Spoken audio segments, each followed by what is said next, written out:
Everyone has heard of the DevOps term CI/CD and IAC, infrastructure as code. But what is optimization as code, and how does it fit into your CI/CD framework? Here's an example of a Terraform infrastructure as code template for an Azure VM resource.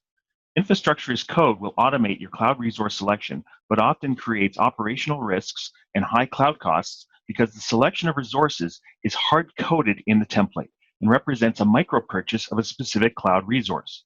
This is often done by DevOps engineers without any real idea of what that resource really requires, resulting in higher spend and inefficient use of cloud resources. Imagine the size of the potential waste if you are doing this for hundreds of resources running in the cloud. Optimization as code by Densify automates away these problems. Instead of hard coding a specific instance size, that line of code is replaced by an API call to Densify, where the best cloud supply to match that application's demand will be automatically selected by our predictive analytics engine.